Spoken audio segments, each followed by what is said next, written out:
Hey, everybody. Let's talk about the three people you need to be successful. And we're going to talk about it in relation to business, but you're going to find this is going to be true in almost any environment and any topic you're working through. Right? You need three people to be successful. And I'll just show them to you so we're on the same page, and then we'll talk about what it means. You need the entrepreneur, you need the manager, you need the technician. Those are the three people you need, right? But don't click away quite yet. Let's walk through who those three people are because you need to see how they play together. It's the relationship of these three people working together that actually gives you the greatest potential of success. But if you take any one of these three out of the picture, you're going to struggle. You're going to struggle to really accomplish the fullness of what you're capable of. So, let's get started with our entrepreneur. The entrepreneur. Sometimes this person is referred to as the visionary, right? This is the person who represents the future. They represent the vision for the business, right? Now, I want you to understand when I talk about this for the business, this is not just true for business, this is true for sometimes for friendships. This is true for marriages. Like, who are we going to be? Who do we want? How do we see ourselves? Right? What kind of fun things are we going to do? What kind of important things are we going to do? This is that entrepreneur, the person with a vision for the future. They're responsible for innovation. Catch that. They are responsible for innovation because sometimes the person who's really creative forgets that they still have responsibilities. When this is done well, they recognize they are responsible for innovation. And when we say responsible for innovation, that means that their job is to always be considering how do we improve.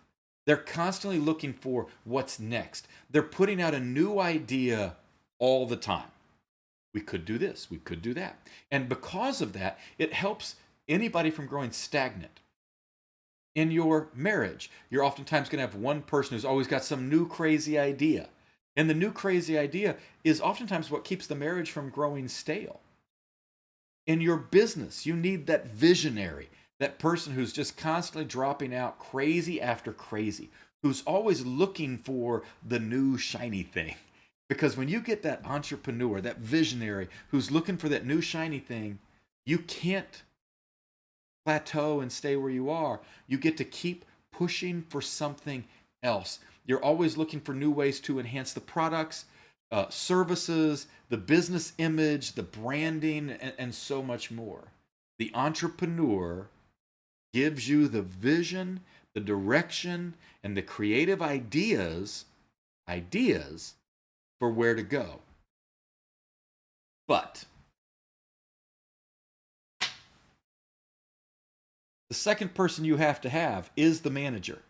You have to have the manager. The manager is the person who sort of represents the rear view mirror. Right? Um, they're the engineer. Sometimes in certain models, they're called the implementer, right? So they're the ones who sort of make it all come together. They're the rear view mirror because they're looking back and going, how do we fix the problems? By learning from past mistakes generally. When they look into the future that the entrepreneur set out, they immediately see the potholes, they see the roads that aren't quite there, they don't know where the map is. That they're the ones who are in charge of the practical side of the business. They're actually the ones in charge of developing the business and ensuring that it's running well. Oftentimes within friendships and marriages and relationships, these two play off of each other, the manager and the entrepreneur. One person's got the crazy idea, and one person is deciding what of that is actually achievable. Now, when you understand and respect the way those two roles work together, man, what a difference that can make in your business.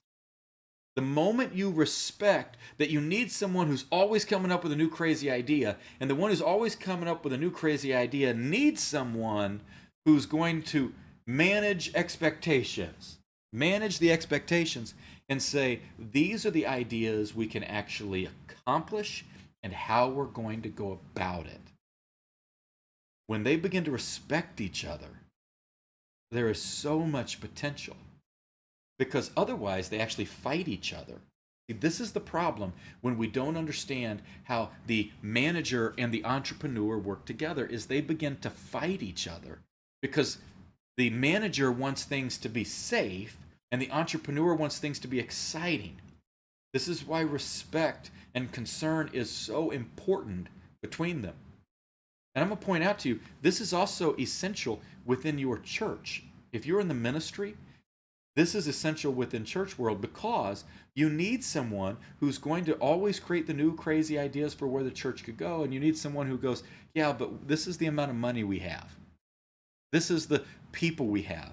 How do we put that plan into action? And those two should be working very closely together, not to butt heads, but to interlock and become something stronger. But we also need the third person. You need the third person. You've got your entrepreneur, you've got your manager, you have to have a technician. You got to have a technician. The technician is the person who is focused on the present, right? The entrepreneur is focused on the future, where we're going. Manager is usually focused on the past to not repeat it. And the technician is focused on the present. They know what needs to be done right now for the physical aspects of the building. They're the doer, right? They are the doer. They're the ones who are getting it done. And so within any organization, you need these three people, but they have to play well together. All three of these characters, the entrepreneur, the manager, and the technician, are essential to success in any business setting. In any business setting, they're essential because they build a solid foundation from the start. So if you want to be successful in your business, you need to be asking yourself, which one of these three am I? And who, not what do I need to do, who do I need to bring around me to fill in these other gaps? When you first get started in a business, the who is going to be you over and over again. But that doesn't mean you don't reach out to your friends who you know might be more aligned with one of these components, and you ask them to speak into, what should I be doing? If I thought like you, what would I be doing in this setting? And by doing that, you can begin to recognize that your role is perfectly suited for this piece of the triangle. It's suited for it, but you may not be the only one in that. This process can be very difficult to navigate. Let's talk about why this process can be so difficult to navigate. It's difficult to navigate because it means that someone has to relinquish control to the other two people. If you are an entrepreneur, you got brand new shiny ideas and you like starting new things, but you have to relinquish control of the management over to somebody else and relinquish control of the technician over to someone else. You create the ideas, but you have to not be involved in getting them done. You have to be able to turn those over to your manager, who turns the work over to the technician. Otherwise, people are fighting for each other's lanes and you end up in a giant car crash. The other thing that happens quite often is the technician, the person who's really good at getting something done, they always want to be the manager and the visionary as well. And in doing so, they may just build something that looks like a slightly improved version of what they have, but before long you grow into a stagnant environment. Nobody's pushing the organization forward. And managers especially can get caught not moving an organization forward. But they don't want to relinquish control over vision, and they're so, sometimes can be so hands-on, they don't want to relinquish the control of doing the work. So the process can become extremely difficult to navigate because people don't want to relinquish control to others within their life. Without this, you will consistently struggle to reach your full potential. but imagine the impact when you begin to surround yourself with the right people, to drive your organization forward, to figure out what needs to be done in the organization, and the right people to do the work that needs to be done in a way that everybody functions well together without a sense of jealousy, without a sense of individual pride, but a sense of corporate pride. That is the secret to success, which is why there are 3 people you need to be successful. You need an entrepreneur, a manager, and a technician. If you need help figuring out who these people are in your organization, or you need help figuring out who you are in that process, check out gormancoaching.com.